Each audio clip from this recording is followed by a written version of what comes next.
Dear students, I am Dr. R Vijay, working as an associate professor in the Department of Botany at the Maharani's Science College, Mysore. Today, I am going to give you a talk on biogeographic regions of India.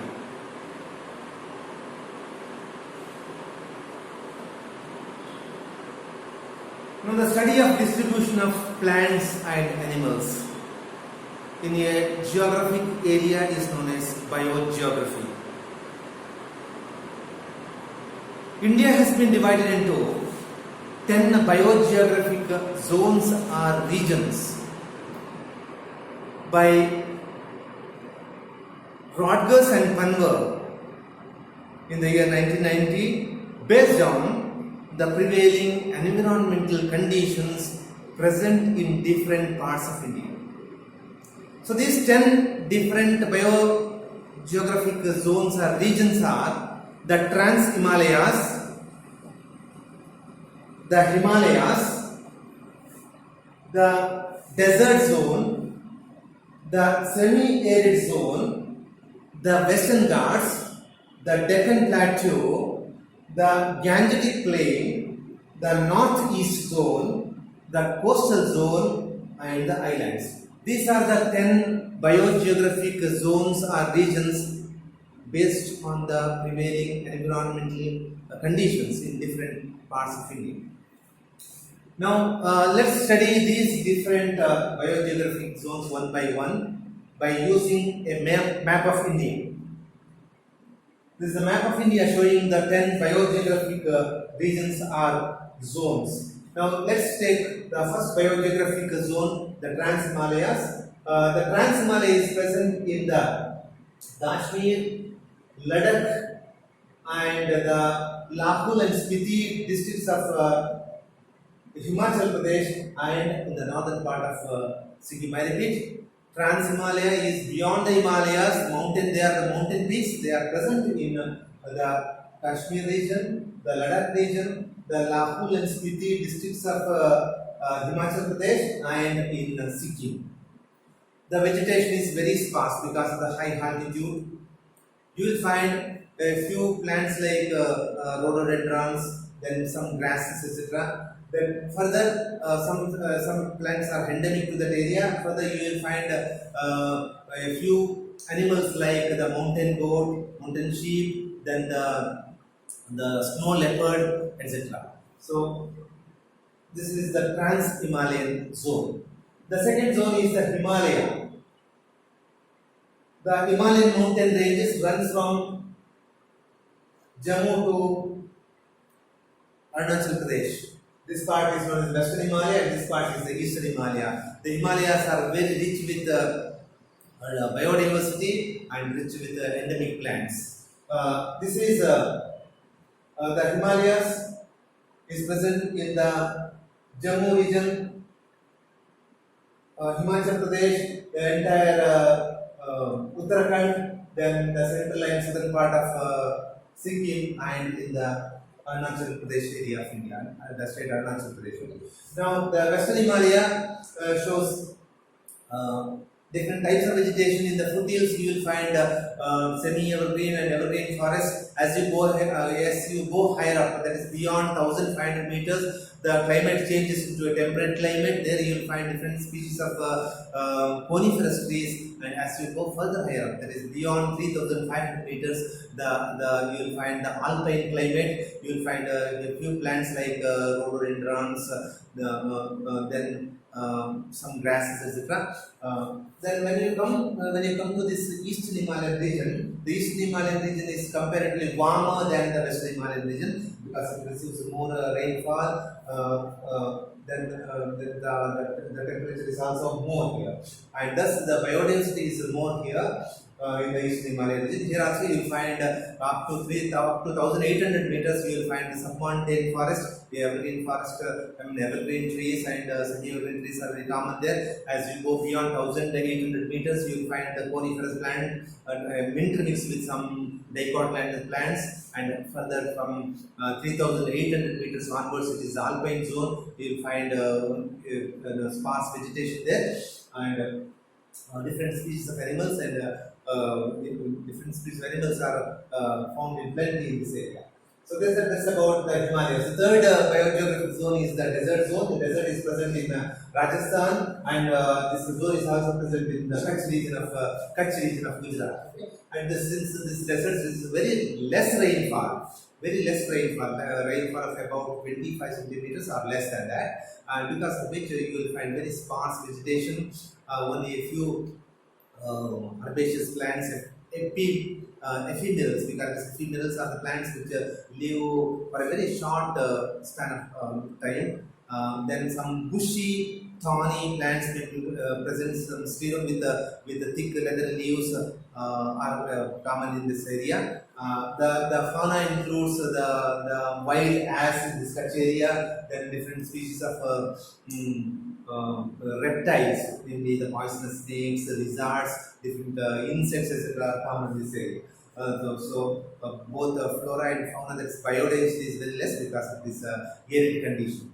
Then the semi-arid, the next zone is the semi-arid zone. The semi-arid zone is present in parts of this Kataiwa region of Gujarat, then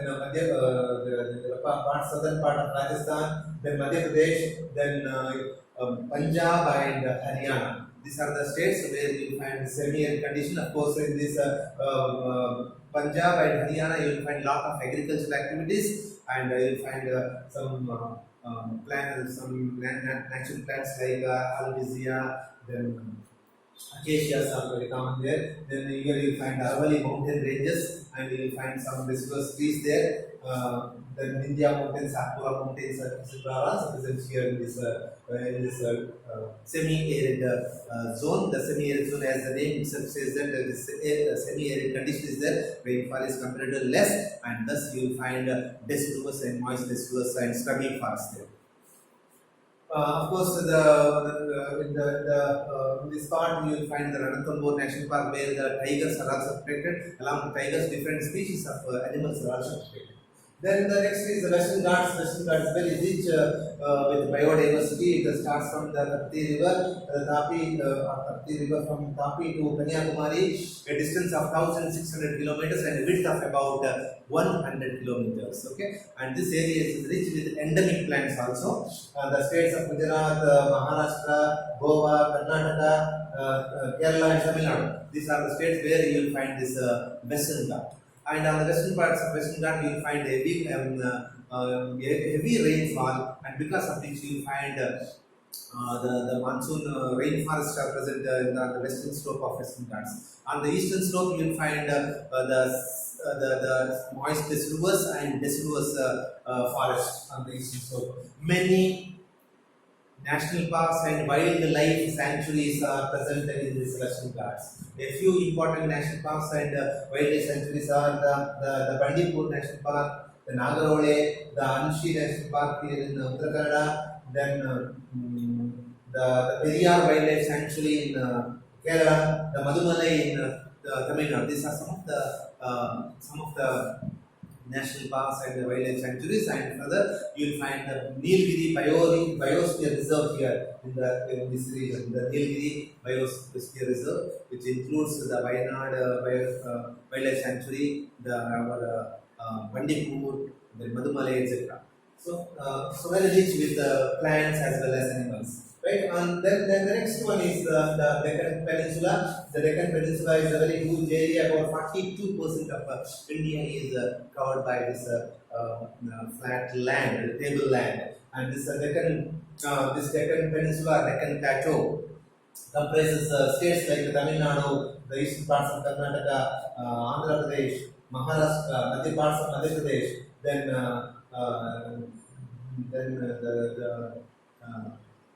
Jharkhand, Chhattisgarh, Odisha. These are all the states found in this Deccan Peninsula, and you will find different types of vegetation. And the eastern Ghat part, you will find the red sandals, the Therocarpus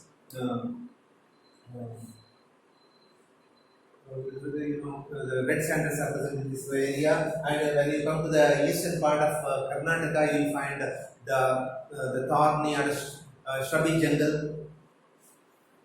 So this part is the widest part, the biggest part of the 10 biogeographic zones. Okay, that's about Deccan Peninsula, Deccan Plateau. Next is the Gangetic Plain. The Gangetic Plain is the area where the river Ganga and its tributaries flows. The state of Uttar Pradesh, Bihar, and the state of West Bengal. These are the three states where you find the Gangetic Plain.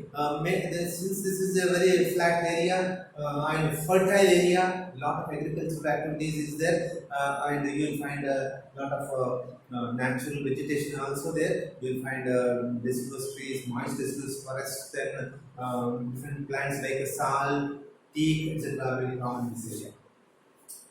Next is of course, then the Gangetic Plain towards the coastal area, you will find the Sundarbans with a lot of mangroves. Lot of mangroves are there. So that's Gangetic Plain. Then next, the coastal region. The coastal region runs from Gujarat to the Sundarbans, plus some islands of in the Arabian Sea, the Lakshadweep Islands. So a total length of 7,516 kilometers is the total length of the coastal area. The coastal area has its own vegetation.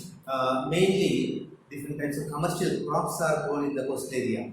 At some places, the coastal area is very narrow, whereas in some areas it's very broad. And commercial crops like coconut, then rubber, then different types of agricultural crops like paddy, etc. are grown in this in the coastal area. Apart from this, in the coastal area, you will also find mangrove vegetation. Mangroves are a special kind of plants. They are commonly known as halophytes. Halophytes are usually found in estuaries. Estuaries are places where the river meets the sea or the ocean. There you will find this halophytic vegetation, and halophytes like Rhizophora, Abyssinia, Bruguiera, Candilia, etc. are the common mangrove plants found around the coast area. Apart from the mangroves, you will also find some sand dune vegetation along the beaches. Plants like Ipomia, Spinifex, etc. Are common plants in the sand dune vegetation. This is about the coast. Next is the northeast. This is the northeast, very rich with vegetation, and since it's a tropical region, it receives a heavy rainfall, and subtropical region, very heavy rainfall and rich with vegetation. The Kaziranga National Park is located in this area. The Manas Wildlife Sanctuary is also present in this area. That's Assam, and the different states like Assam, Meghalaya, Nagaland, Manipur, Mizoram, Tripura. These are all the states, the northeastern states, where you will find this the vegetation. This is the northeastern states, and this is a biogeographical region, very rich with the vegetation. You will find the village Mosindram, where you will find Mosindram is the village where it receives highest rainfall in the world, 1,520 centimeters record rainfall in Mosindram. So this is the northeast. Next, last is the islands. The group of islands here in this Bay of Bengal. It's rich with vegetation. So, because of this, this has been considered as a separate biogeographic zone. You'll find different types of forests there. Evergreen is there, deciduous is there, mangrove forests are also there. Then grasslands are also there. So all types of vegetation is present in this group of islands, and this is very rich with the biodiversity, and many endemic plants are also there. So based on these things, it has been classified into the 10th biogeographic zones are region. So these are all the 10 biogeographic regions. What is important is these biogeographic regions have been divided based on the climatic conditions existing in different parts of India, and also based on the vegetation. Okay. Now, in the subsequent slides, yes, this is another slide showing the biogeographic regions, state-wise distribution is there, and in these subsequent slides, you will find the things which I have explained.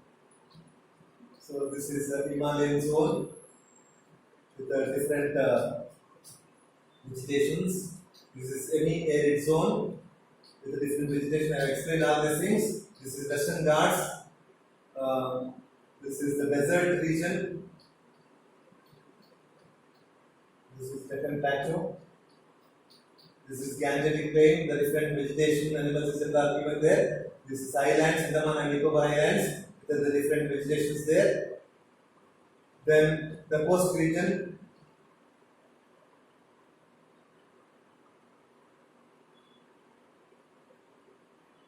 So this is the vegetation there. Plantation crops are very common there. Mangroves are also common. So this is about the